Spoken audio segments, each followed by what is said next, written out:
Oh, this is ugly. Yeah, no, I don't want to look at it. When Tracy sees how low our bottom line is, her screams are going to break every porthole on the eastern seaboard. Well, I'm sure it hasn't helped. The casino's been all over the news because of the horrific scandal caused by its trusty bartender. How stupid is that? Massively. But, hey, it's done now. Let it go.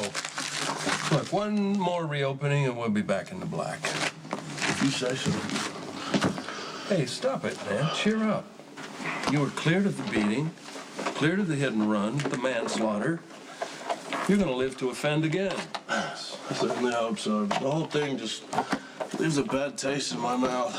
Well, then gargle with a tumbler of Irish whiskey and let's get on with it. It's over. For me, maybe, but not for Christina.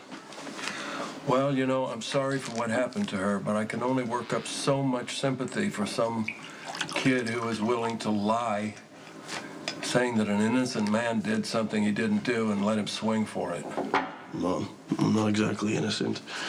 You know, I mean, I knew Christina had a crush on me, and when she showed up here, I yelled at her and insulted her. That's on me, you know, and I'd be pretty damn shallow if I can move on from that. Don't beat yourself up over this mess with Christina, Dodge. There's no excuse for unloading on her. Well, you overreacted, that's true, but come on. She was obnoxious. She hacked into your computer. She canceled your date with Miss Busty, for God's sake. Yeah. Well, come on, don't tell me you've never done anything stupid when you had a crush on someone as a teenager. I know I certainly did. You know, don't even get me started on what a fool I made of myself for my best friend's older sister. We all made fools of ourselves over our best friend's older sister. She's a nice kid, you know. I taught her poker, and I actually got along with her every now and then. Well, there's no crime in that. And it's not your fault that she had an abusive boyfriend and she felt compelled to protect him by blaming you. Well, you know, I'm the one who found Christina, you know. I know how bad it was. But when she accused me, I was too concerned with myself. Well, of course you were. Come on, she lied. She got you thrown into the clink. She got you beat up. She almost got you killed. Yeah, well, you know, I was too busy being pissed off. I didn't even stop to consider what Christina was going through. I mean, she was trying to help me when she refused to testify, but everyone else was pressuring her to put me in prison. You know, I should have helped instead of yelling at her. Well, you may still have a chance to help. Hi. Hi. This is pretty awkward, but I just wanted to tell you I'm sorry.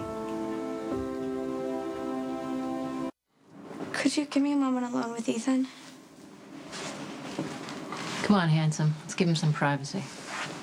Can't turn that down.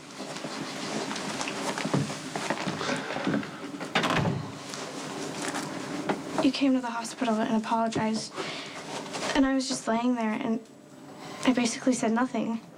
It's okay. No, it's not. Ethan, I'm so sorry. I screwed up. Not just by lying and saying that you hit me, but also by messing with your email and trying to sabotage your date. And by coming to the Haunted Star and flirting with you, even after you told me to stay away. I look back on it, and I'm so embarrassed. You were just being nice to me and teaching me how to play poker and everything, and I totally read too much into it. Thinking you were interested, even though you were just putting up with me. Hey, I wasn't just putting up with you. All right, we had fun. And besides, you're a pretty good poker student. Don't be so nice. It only makes me feel more stupid for chasing after you. What, look, I think it's time for a confession. What do you mean? So I told Luke that, you know, at one point in my life, also made a fool of myself for my best friend's older sister. Right, I was 14, she was 20, and her name was Fiona. She was dating a veterinarian. But, you know, she was nice to me. She said I was cute, and she would grab my arm on a roller coaster. You know, whenever I'd go over to my friend's house, she would say I was her little boyfriend. Now, I read too much into it as well. And I wanted to take things to the next level, right? And so I put on this sweet biker jacket, you know, and I strutted over to her house as only a 14-year-old can. And I knocked on the door. After a few minutes, she opened the door and she smiled. So I took that as my cue, right? And I leaned in and I gave her this big old kiss. And she jumped back and she shoved me away and she said, "What are you doing? What's wrong with you?" So I was like, "Huh?" And then I hear footsteps coming up the driveway. And I look back and it's the veterinarian. That's who she was smiling at. Hey, you weren't supposed to laugh. Okay, I'm sorry, but that's a really humiliating story. Yeah, I know. See, we all do stupid things, though. I guess. Look, it took guts for you to come over here, all right, and maturity, too, which really puts me to shame, because I acted like an idiot, and I handled this whole thing really poorly, so I'm really, truly sorry. What's up, gentlemen? Thought you might like to know that Kiefer's dad is alleging police corruption and a cover-up. He claims that Ethan is the one who beat Christina after all. Oh, this is crap. Hey, no, wait. Your investigation already proved that his kid is the one who did it. I know. And Matt got a call from the mayor, Warren Bauer. Wants a second investigation. He says that Dante and I had a conflict of interest, which is technically true.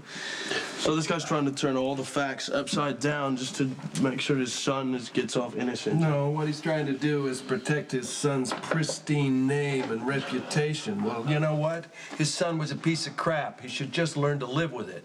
I know, but the real problem is that there is DNA evidence, and all of it points to Ethan.